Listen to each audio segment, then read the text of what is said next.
How's it going, everybody? It's Gregory Patrick. Today we're going to be talking about neocaridina shrimp. That's a picture of one, and here's a live action version of her. This is a fully buried, real wild shrimp. This is what they look like, or, well, I guess what they used to look like, and we're getting them back here around the fishery. You know, special foods, brings out different colors, and then, makes their shell all sorts of shiny, all that fun stuff. But look at those berries. That is really dark. Look at that. They're very healthy. She's happy. She lives in the vivarium. I can't imagine I'm going to have a lot more that look like her very soon. And yeah, natural behavior, looking real good.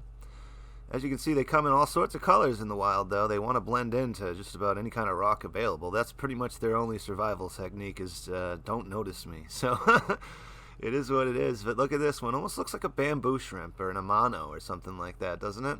The coloring is pretty cool, though. I like it. It's almost, like that wood grain. Getting to be chocolate almost. See if we can develop that color. But it also makes me think that other shrimp could be developed, too.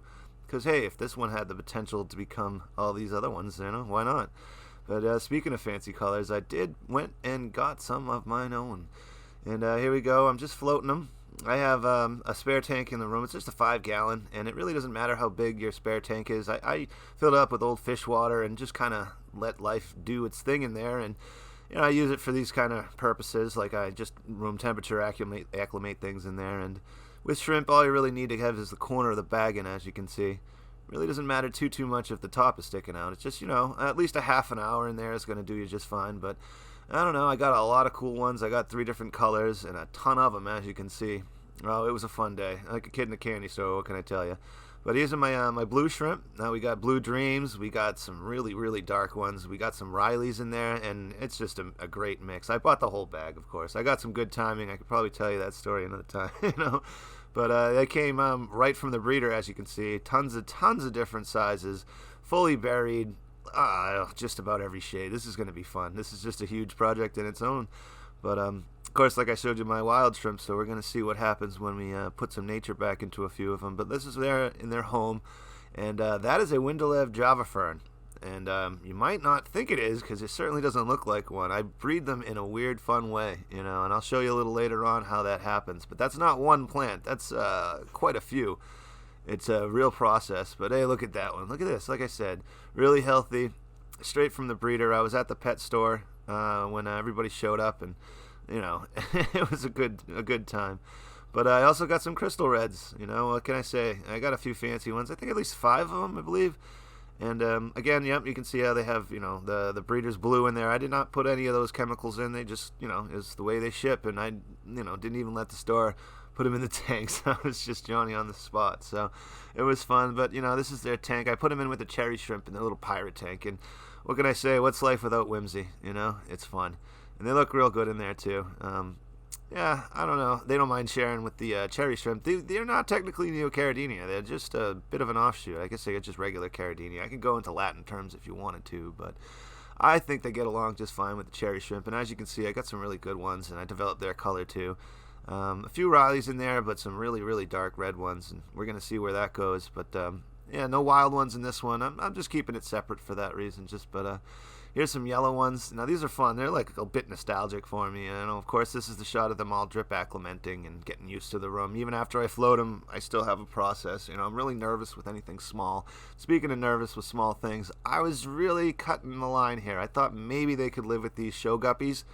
Because, show guppies are smaller than, anything wild I've ever bred. And, they're kind of just neat. And I don't know, but just in a second, here's a guy. He is on his toes. He doesn't look all that happy to be there. I can tell you that right now. And, just immediately there's a couple brushes with disaster. But kept my eye on him. And, any of these guys got even close to nippy. I started getting nervous. But as you can see, look at that. That's a Windalev Java fern right there. And that's how they start. That other plant was many of those actually put together in kind of an aquascape thing. But you can see a little guy hiding behind there, a little guy hiding behind the lava rock.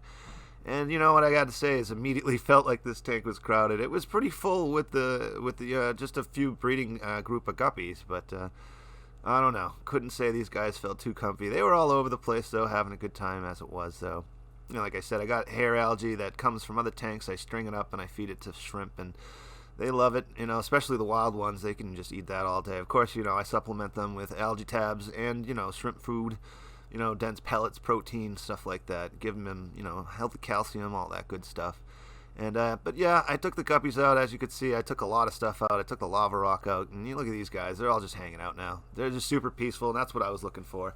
And the guppies kind of needed. I didn't know if I liked them in there anyway. The black background's great, but part of those red dragon mosaics is that dark body. So I got them in a new tank. If you want to see that tank, we'll talk about it. But here it is, peaceful, just hanging out. But remember that tank I showed you before where I was floating the bags? Those were, like I said, put in a tank where I just add a lot of crazy stuff into it. And if you could look real close, I had to slow this down quite a bit. This guy almost went down the tubes. That little tiny speck in the middle of the screen. I'm sorry I couldn't get a better shot of it. But when I went and put it under a microscope, guess what? It turned into a brand new newborn blue dream. And I would have never even been able to see it, really, so I save a lot of the water and a lot of strain, like most of it's just, microscopic. But I just wanted to show you that it's kind of fun. Life finds a way. This guy is pretty tenacious, so I'm going to hang out with him and raise him up. I think that's, a little scrapper. So he's going to get special treatment. Like I said, probably just in the last couple of days, if not a newborn. I mean, barely there, but... like I said, here's another one. This is, healthy female wild one. It all came from this, guys. I just wanted to have a little fun shrimp type adventure, whatever you want to call it. Neocaridina are awesome. And, anybody out there that wants to talk about their shrimp tank, send some links. Let's connect on YouTube and make a little community out of it, man. It's going to be fun. But this has been Gregory Patrick from New England's Rare Fishery. I'm wishing you guys have a good time. And, I'll see you soon.